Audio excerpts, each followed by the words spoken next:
Sud Radio Média, les invités du jour. Les invités du jour ce matin, William Carrel, bonjour. Vous êtes réalisateur et ce mot n'est pas suffisant pour exprimer ce qui vous êtes et ce que vous faites. Vous êtes un immense réalisateur, portraitiste. Vous êtes spécialiste des portraits politiques, entre autres. Vous avez fait énormément de choses dans votre vie. On a beaucoup de chance de vous avoir avec nous ce matin. On rappelle, en 2004, vous aviez publié Le Monde selon Bush, qui était un document très, très fort.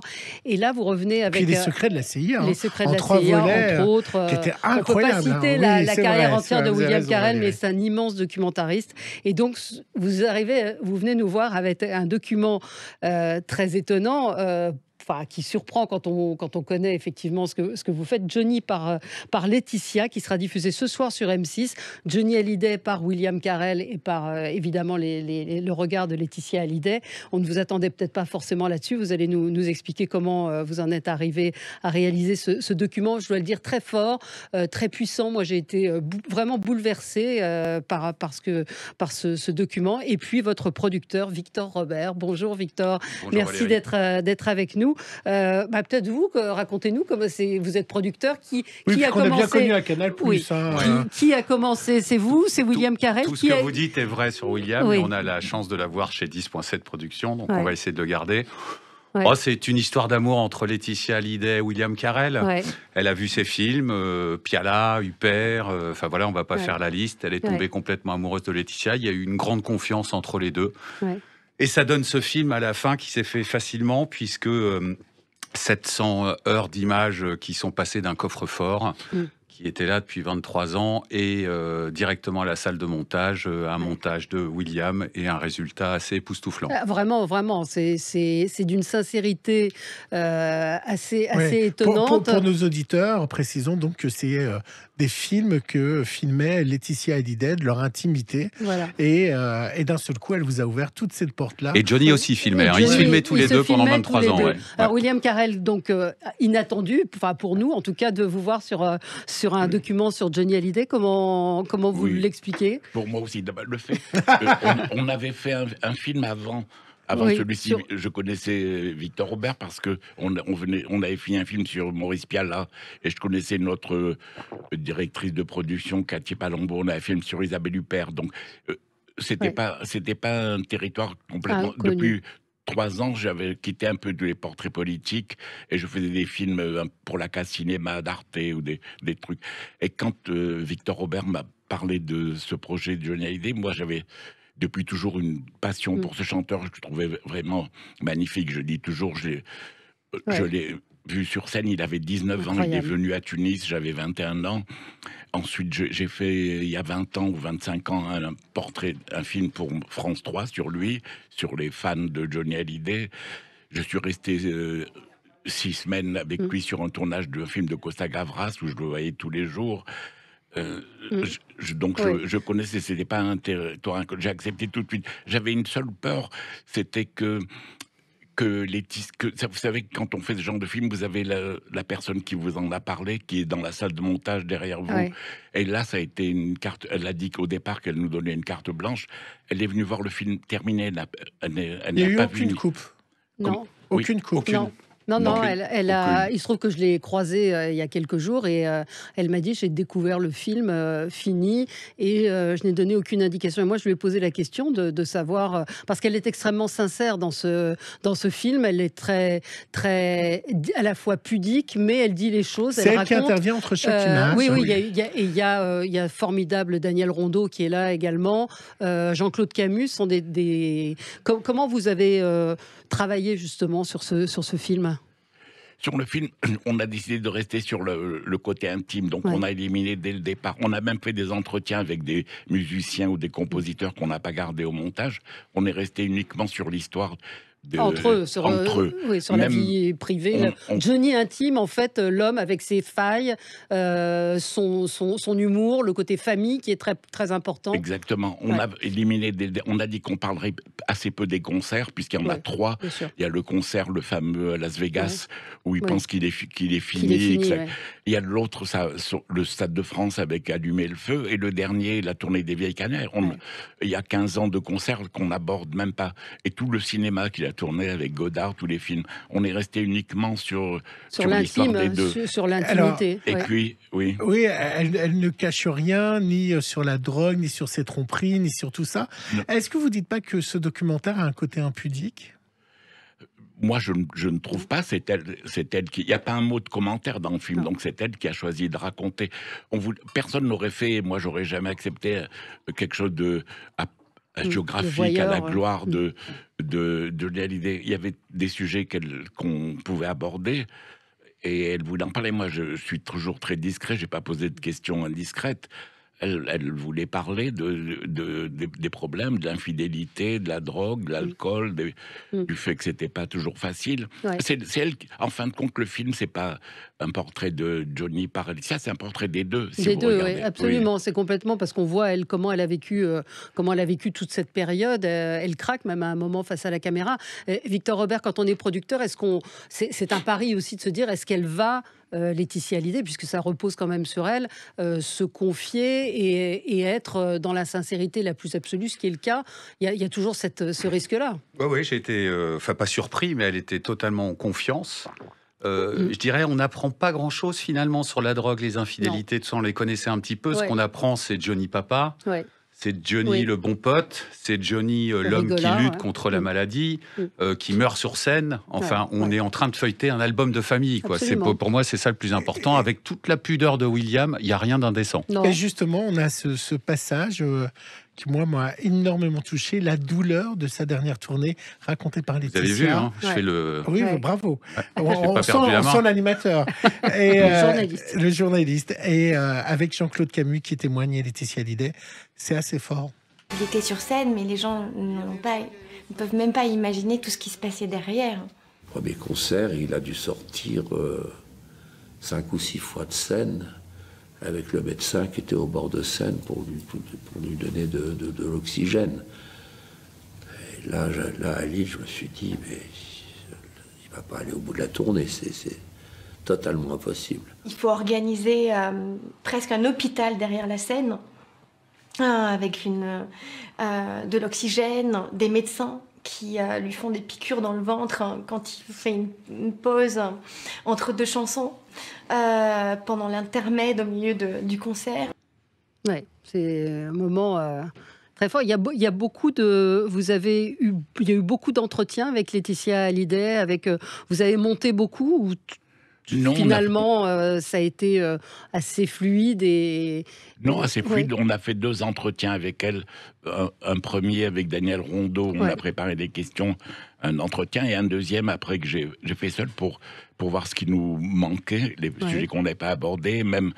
Ensuite, un entretien uniquement enregistré pour les morceaux qui nous manquaient, pour qu'il n'y ait aucun commentaire dans le film et que ce soit uniquement son récit. C'est quelqu'un qui raconte, c'est comme un film de conteur. C'est pour ça que le film ressemble un peu...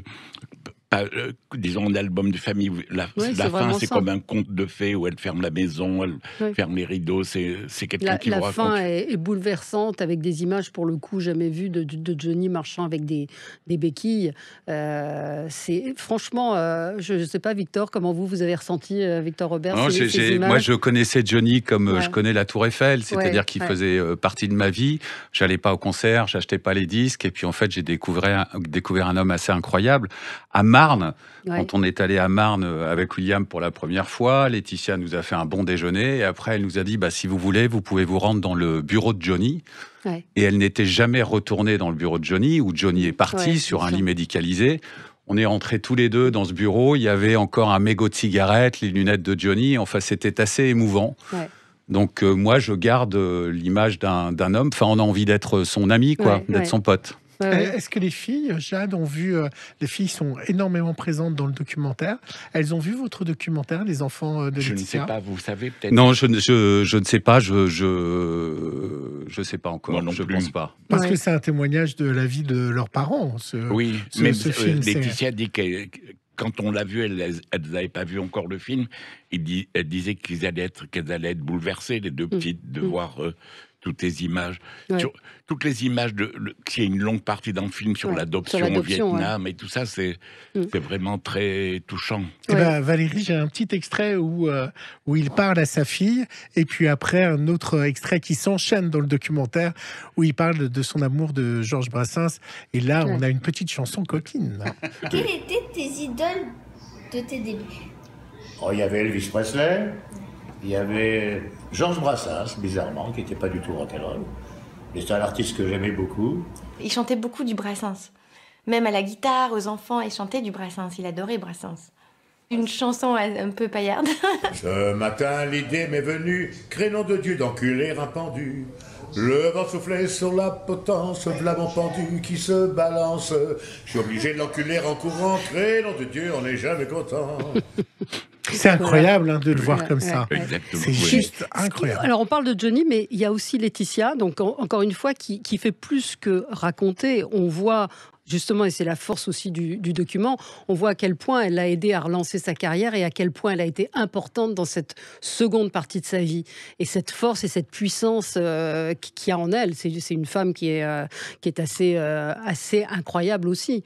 Est-ce que vous l'avez évidemment, c'est une chose que vous avez voulu montrer dans le film. Oui, à partir de 2010, à peu près, après sa première hospitalisation, elle le reprend un petit peu en main, mais ça n'a jamais été le délire les journaux disant que les journaux l'appelaient le diable en bouclette ou des trucs où Laetitia a pris le pouvoir, tout ça. Elle s'est plus impliquée dans ses choix, pour le conseiller. Elle l'emmenait dans les concerts, il ne voulait pas aller voir.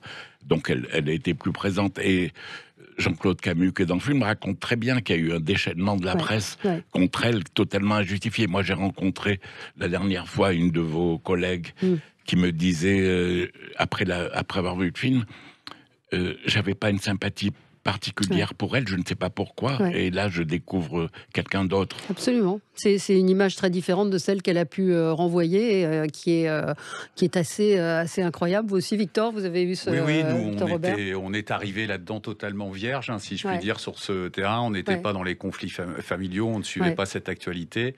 On a trouvé une Laetitia, je ne sais pas, moi je ne veux pas me mêler de leurs affaires personnelles, mais on sent qu'elle l'a soutenue. Certains disent qu'il serait peut-être parti avant d'ailleurs si elle n'avait pas été là, et on sent qu'elle l'a soutenue pendant 23 ans. Ils se sont soutenus. Ils se sont soutenus, puisqu'ils étaient, elle le dit elle-même, suicidaires dès le départ de leur histoire. À quoi va ressembler la vie de Laetitia après Johnny? Sa vie, ça fait déjà 5 ans. Oui. Moi je ne sais pas, non, le film s'arrêtait après. On avait fait dans les entretiens une partie qui allait un peu plus loin, mais ça n'avait aucun intérêt. Le film s'arrêtait aux funérailles. Au moment où Johnny Hallyday, un journaliste un peu culotté, lui demande un an avant est-ce qu'il pense qu'il aura des funérailles nationales. Il éclate de rire en disant il faut pas aller, on n'ira pas jusque-là. Mais... Et revoir, ces images des funérailles, moi j'en ai eu la chair de poule, on a oublié. Et avec le recul, de revoir ces images de cette foule, c'est insensé ce qui s'est passé à ce moment-là et ce qu'a représenté Johnny. Oui. En tout cas, pour moi, ce que j'ai découvert dans le film, c'est d'abord sa simplicité. Vraiment, entre guillemets, on dit que la star qu'il était, il n'avait absolument pas la grosse tête, comme on dit. Il était simple, il a été extrêmement drôle. L'humour, que vous avez dit, qui chantait Brassens, on le voit chanter, danser Mustapha avec Patrick Bruel. Ou alors, quand il est il est à Tahiti, devant une plage magnifique, à la fin du film, après le générique, et il chante « Tout ça ne vaut pas un clair de lune à Maubeuge » et tout ça. Il est très drôle. Elle est gardienne du temple, donc après, nous, on ne va pas ouvrir une franchise Johnny Hallyday. Il y a plein de choses à raconter encore. C'est ce qu'on découvre dans le film de William, Johnny et le cinéma. C'est une histoire incroyable qui n'a jamais été racontée, qui est très intéressante. Johnny, il était dans sa salle de projection tous les jours, il regardait 3 films par jour, nous racontait Camus et Rondeau. Il y a l'enregistrement du dernier album aussi. la lutte absolument. de cet homme pour enregistrer son dernier album. Enfin, il y a encore beaucoup d'histoires à raconter. Après, en tout cas, elle travaillera avec qui elle veut. Et surtout, le film commence, quand le film commence, lui a 52 ans, il a déjà 40 ans de carrière derrière lui. C'est phénoménal. Qu'on ne voit pas dans le film. Je ne dis pas qu'il a fini sa carrière, mais il a tout fait. Absolument. Donc c'est vraiment une petite partie, on raconte 20 ans de sa vie. Les dernières 20 années de sa vie. Exactement. Moi aussi, j'étais frappé par son courage à la fin. Vraiment, c'est une découverte. Oui, c'est ça. De continuer, de vouloir chanter, de vouloir monter. Le concert des Vieilles Canailles qui a été particulièrement éprouvant. Exactement. Et sur scène, quand il ne pouvait pas être debout, il s'asseyait sur un tabouret pour chanter. Il y a Dutronc qui vient l'embrasser à la fin et tout ça. C'est très... Et ce que raconte Camus, et ce qui n'est pas tout le monde, tous les gens qui l'ont connu vous disent il pouvait être quasiment moribond même avant la maladie pour d'autres raisons. Et il se levait, il montait, il allait sur scène et c'était... Non mais c'est très beau, il décide de s'enlever quelques jours de vie. Il le sait. Avant cette tournée, il meurt sur scène réellement. Quasiment, c'est fou. Merci beaucoup Victor Robert, merci William Carrel d'avoir été avec nous. Ce soir, ne manquez pas ce document. Vraiment, regardez-le, même si vous dites oui, Johnny. Non, c'est pas oui, Johnny, c'est déjà lui un personnage hors du commun. Et ce témoignage, ce que vous montrez, les images, je pense, ne peuvent pas laisser insensible qui que ce soit. C'est un travail remarquable, absolument. Merci à vous, 21h10 sur M6. Merci à vous.